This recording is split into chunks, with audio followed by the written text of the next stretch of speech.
ఆదివాసీ hair oil ఈ పేరు గత 1 ఇయర్ నుంచి ప్రతి చోట ప్రతి ఒక్కరూ ప్రమోట్ చేస్తూనే ఉన్నారు. ఇది జెన్యూనా లేదా స్కామా?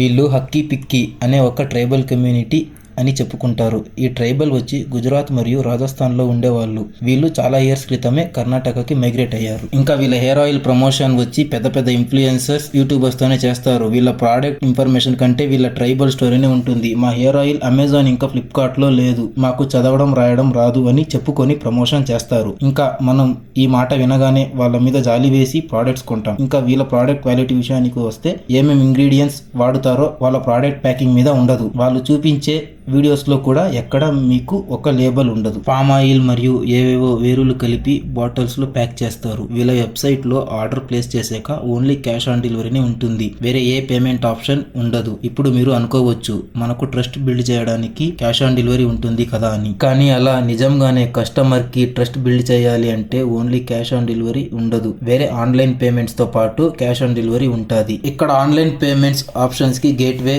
పేమెంట్ ని యాడ్ చేయాలి. దానికి మన బ్యాంక్ అకౌంట్ లింక్ చేయాలి అండ్ మనకు బిజినెస్ జిఎస్టీ నంబర్ మ్యాండేటరీగా ఉండాలి. ఇక్కడ ఇవన్నీ చేస్తే ప్రతి రూపాయికి ట్యాక్స్ కట్టాలి. కానీ వీళ్ళు ఓన్లీ క్యాష్ ఆన్ డెలివరీ పెట్టడం వల్ల no records, no transaction details, no tax, ఇలా వీళ్ళ బిజినెస్ ఒక 100 to 200 crores ఉంటుంది. ఇది జస్ట్ ఒక ఊహ మాత్రమే. వీళ్ళకు ప్రమోషన్ చేసే ఇన్ఫ్లుయెన్సర్స్, యూట్యూబర్స్, సెలబ్రిటీస్ అందరికీ మిలియన్స్ ఆఫ్ ఫాలోవర్స్ ఉన్నారు. వాళ్ళు ప్రతి ప్రమోషన్ కి మినిమం 25 to 30 lakhs చార్జ్ చేస్తారు. దాన్ని బట్టి వీళ్ళ బిజినెస్ టర్న్ ఓవర్ ఎంత ఉంటుంది అని మీ ఊహకే వదిలేస్తున్నా. ఈ వీడియోలో మా ఉద్దేశం వాళ్ళు అంత సంపాదిస్తున్నారని ఈర్ష కాదు. గడిచిన కాలం, రాలిపోయిన జుట్టు ఎప్పటికీ తిరిగి రావు, ఇది వాస్తవం. ఇలా చూసుకుంటే సూపర్ స్టార్ రజనీకాంత్ గారు ఎప్పుడో అనుకొని ఉంటే ఆయనకు బట్టతల వచ్చేదా? ఇంకా మన ఇండియాలో కుబేరుడు అయిన అంబానీ కొడుకు, వాళ్ళ దగ్గర ఎంత డబ్బు ఉంది కానీ బట్టతలను ఆపగలిగారు. ఇంకా అమెజాన్ ఫౌండర్ అయిన జెఫ్ బెజోస్ ప్రపంచ మొత్తానికి కుబేరుడు, ఆయన బట్టతలను ఆపగలిగాడా? పెద్ద పెద్ద డాక్టర్సే చెప్పారు బట్టతల ఆపడం